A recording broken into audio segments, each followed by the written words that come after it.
Bismillahirrahmanirrahim. It's me Sayyid Muhammad Hassan Reza from mathemath.com. Let's start with question number 2 of exercise number 6.6. The statement of this question is solve by matrix inversion method. अब ये method कुछ इस तरह से है कि हमारे पास यहाँ पे दो इक्वेशंस दी गई हैं। अब इक्वेशंस को जब हम सॉल्व करते हैं तो इसके अंदर जो वेरिएबल्स होते हैं, इन वेरिएबल्स की वैल्यूज को हम कैलकुलेट करने की कोशिश कर रहे होते हैं। तो यहाँ पे हमारे पास दोनों इक्वेशंस में जो वेरिएबल हैं वो एक x और y है। तो एक्चुअली हमने x और y की वैल्यूज़ को कैलकुलेट करना है। तो सबसे पहले तो हम इसको मैट्रिक्स की फॉर्म में लिखते हैं। मैट्रिक्स की फॉर्म में लिखने का तरीक़ाकार सिर्फ ये है कि यहाँ ये 1 और 2 जो इक्वल की साइड पर हैं ये यहाँ मैट्रिक्स की फॉर्म में आ जाती हैं। यहाँ जो भी कोफिशिएंट्स हैं जो वेरिएबल्स के साथ लगे हुए हैं, जैसा कि x के साथ 2 लगा है, y के साथ 5 लगा है, 3 के साथ x लगा है, 7 के साथ y के साथ 7 लगा है, तो ये तमाम के तमाम एक मैट्रिक्स में आ जाते हैं। यानी ये आ जाएगा 2, ये -5, ये 3 और ये -7। और साथ में यहाँ पे जो वेरिएबल्स हैं हमारे पास, ये वेरिएबल्स यहाँ पे इस तरह से आ जाएंगे। अब देखें, हम इस वाले मैट्रिक्स को हम सपोज कर लेते हैं कि ये A है, ये वाला मैट्रिक्स हमारे पास X है, ये वाला मैट्रिक्स हमारे पास B है। तो अगर मैंने यहाँ से x की वैल्यू को कैलकुलेट करना होगा तो यहाँ देखें, यहाँ पे एक्चुअली x की पावर है +1। ये जब इक्वल की इस साइड पर जाएगा तो यहाँ पे a की पावर है +1। जब ये a इक्वल की इस साइड पर जाएगा तो a की पावर आ जाएगी -1। So x is equal to a की पावर -1 इंटू b। a की पावर -1 का मतलब ये है कि अब हमने a का इन्वर्स फाइंड आउट करना है। तो a का इन्वर्स कुछ इस तरह से हम फाइंड आउट करेंगे। a का इन्वर्स कुछ इस तरह से फाइंड आउट करेंगे कि सबसे पहले हम देखते हैं कि a का इन्वर्स एग्जिस्ट करता है कि नहीं करता। तो हम मैट्रिक्स a को लेते हैं और लेने के बाद इसका मॉड ले लेते हैं। यहाँ पे हमने ये हमारे पास मैट्रिक्स a ये 2 और -5, 3 और -7, 2 और -5, 3 और -7, इसका हमने मॉड लिया। ये मॉड आएगा 2 को -7 से मल्टीप्लाई किया, ये आ गया, और 3 को -5 से मल्टीप्लाई किया, ये आ गया। दरमियान में फार्मूला वाला माइनस है। अब ये 2 इंटू -7 -14 आ जाएगा। ये माइनस माइनस के साथ मिलके प्लस हो जाएगा, और 3 5 के साथ मिलेगा तो 15 आ जाएगा। 15 में से 14 सब्ट्रैक्ट होंगे तो इसका आंसर 1 आ जाएगा। 1 इज़ नॉट इक्वल टू 0, इसलिए यहाँ पे इसका इन्वर्स एग्जिस्ट करता है। ओके, सो अब जो इन्वर्स है ये होता है एडजॉइंट ऑफ ए ओवर ए का मॉड। इसका मतलब है कि सबसे पहले हमें ए का एडजॉइंट लेना पड़ेगा, और ए का मॉड तो ऑलरेडी हम यहाँ पे कैलकुलेट कर चुके हैं। तो एडजॉइंट में बेसिकली यही होता है कि हम जो फर्स्ट डायगोनल होता है उसकी प्लेसेस चेंज कर देते हैं, दूसरे के साइंस चेंज कर देते हैं।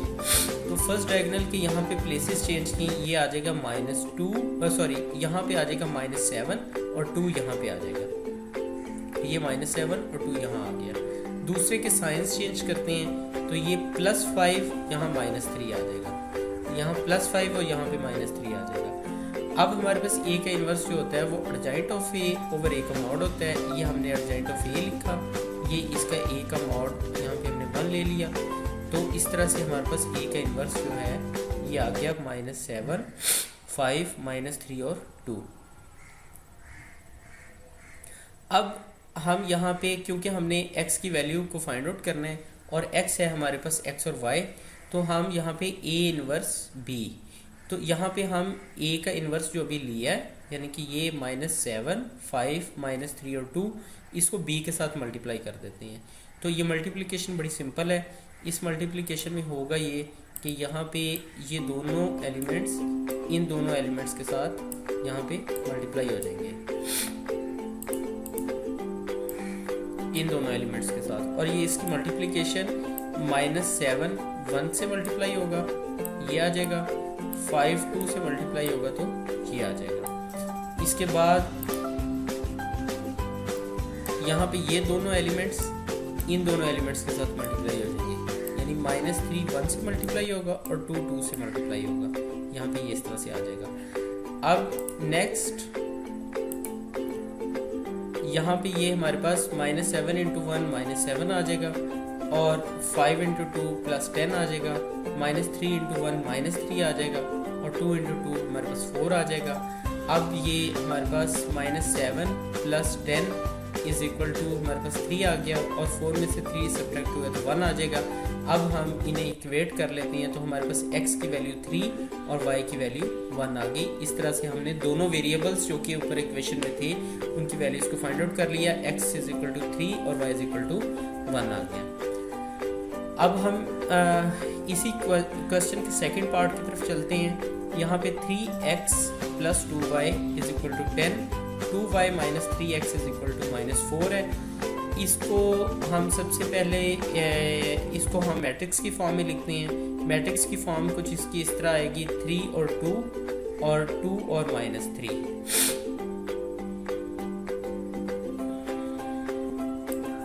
यहाँ पे अगर आप देखें तो एक्चुअली इसको हमें पहले थोड़ा करेक्ट करना था इस अंदाज में, क्योंकि जो x है वो पहले आएगा, y बाद में आएगा। तो इसको मैंने यहाँ पे ये कुछ इस तरह से आएगा, -3x + 2y is equal to -4।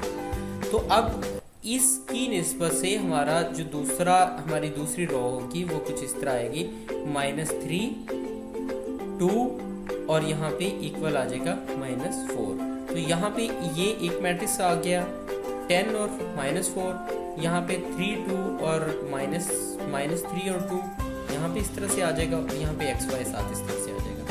अब हम इसे सपोज कर लेते हैं कि ये सारे का सारा ये मैट्रिक्स मैं अभी ड्रॉ कर रहा हूँ, ये मैट्रिक्स A के इक्वल है, ये मैट्रिक्स x के इक्वल है, और ये मैट्रिक्स यहाँ से B के इक्वल है। तो अब यहाँ से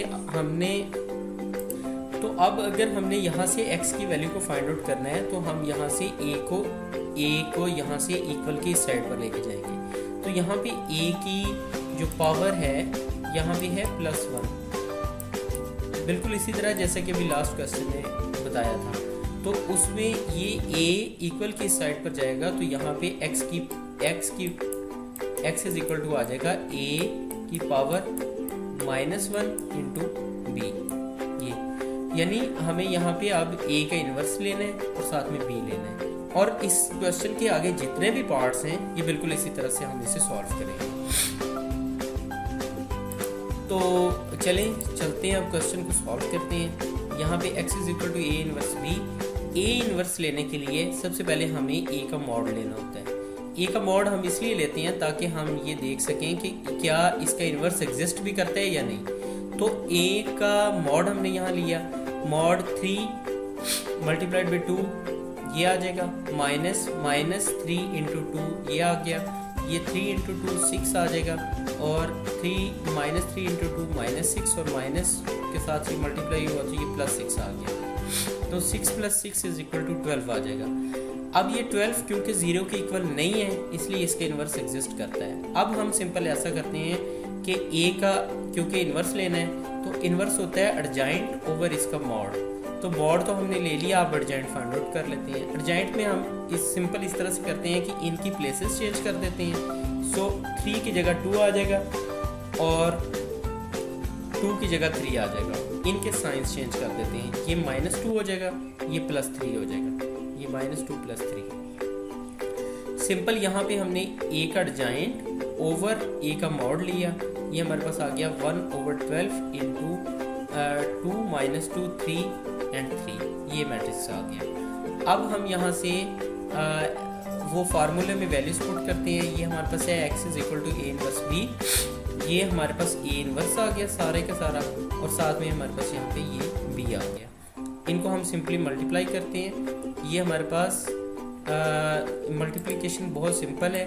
इसमें कुछ होगा ये कि ये रो इस कॉलम के साथ मल्टीप्लाई होगी, तो इसमें ये 2 10 के साथ मल्टीप्लाई हो जाएगा, -2 इस -4 से मल्टीप्लाई होगा, 2 10 से, और -2 इस -4 से मल्टीप्लाई हो जाएगा। सेकेंडली यहाँ पे ये रो इस कॉलम के साथ मल्टीप्लाई होगी। अब यहाँ पे भी कुछ इसी तरह से होगा कि 3 10 से मल्टीप्लाई हो जाएगा और 3 -4 से मल्टीप्लाई हो जाएगा, यानी 3 10 से और 3 -4 से मल्टीप्लाई हो जाएगा। यहाँ पे 2 × 10 20 आ गया, 4 माइनस 2, ये +8 आया, और ये यहाँ पे इस तरह से +8 आ गया। यहाँ पे 10 × 3 = 30 आ जाएगा, और 3 × -4 = -12 आ जाएगा। इस तरह से